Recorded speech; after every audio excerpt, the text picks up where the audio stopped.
Hi guys, today I'll be looking at a new tactile switch, the Akko Bittersweet. Let's get started. But firstly, a disclaimer, Akko sent me these switches for review. I did not get paid for this and I'll remain as impartial as per usual. Anyway, enjoy the review. Now, the Akko Bittersweet is the tactile counterpart to the Akko Rosewood, which I reviewed over a year ago, so check that out if you're interested. Additionally, as per Akko's marketing, their phraseology is interesting to say the least. Now, pricing wise, these are £13 for 45 switches on Akko's website, placing these in the budget range. And this is what they look like when disassembled. Feel free to pause the video. Now, let's move on to the switch characteristics.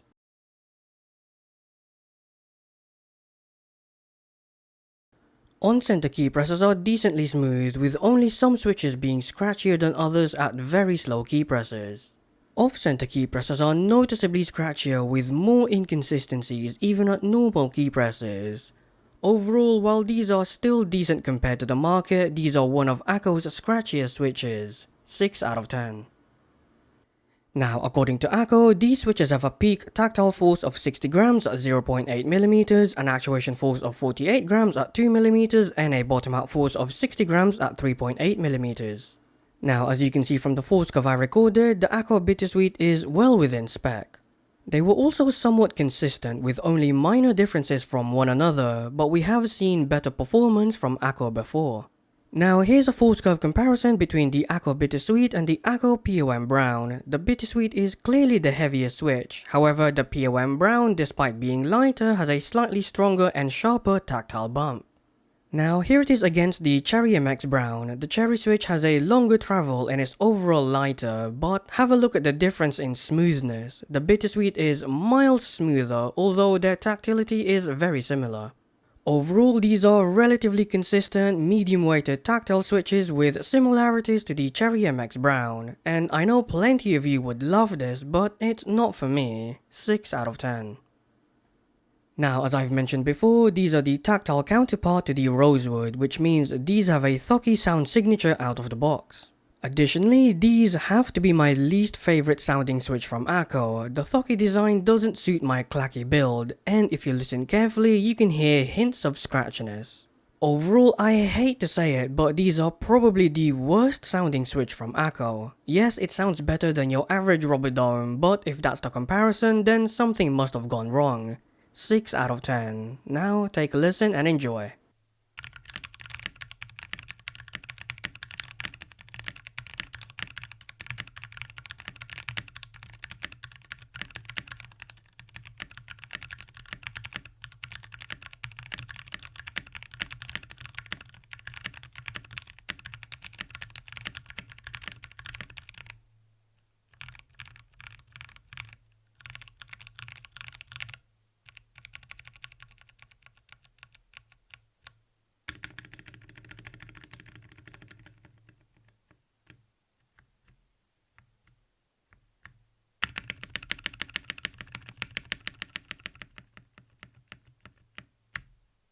Now, I have to firstly say that my batch had a 1-day break-in period, but they did become smoother after that. Secondly, even though I prefer the heavier weighting of these compared to the MX Brown, its tactility is still basically the same, which was one of my main gripes against the MX Brown. Lastly, I have to give Akko some credit here since these are smoother and more consistent when compared to the competition, but they do still fall below Akko's standard. Whatever they did, they messed something up with this one. Overall, they're better than average, and many will enjoy its light tactility with the added spring weight, but I personally would avoid it. 6 out of 10. Now, gaming is where this switch somewhat makes up for its shortcomings.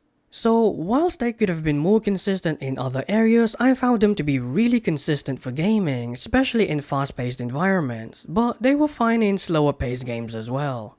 However, just like with many tactile switches, their tactility disappeared, even in slower paced games, so I wouldn't rely on their tactility if I were you. Additionally, if you value having a quieter switch, then these are a good option. They're quieter than average given they lean towards a deeper, thockier sound signature. Overall, they were really consistent, and its heavier weighting meant I didn't make too many accidental key presses. I just wish that tactility was to my preference. 7 out of 10. In conclusion, if you're looking for a smoother and heavier Cherry MX Brown switch, these might be it. The final score for this switch is 31 out of 50 or 62%, just above average overall but falling behind most tactile switches. And that's it. Next time I'll hopefully be looking at a Hall effect switch. Until then, take care and goodbye.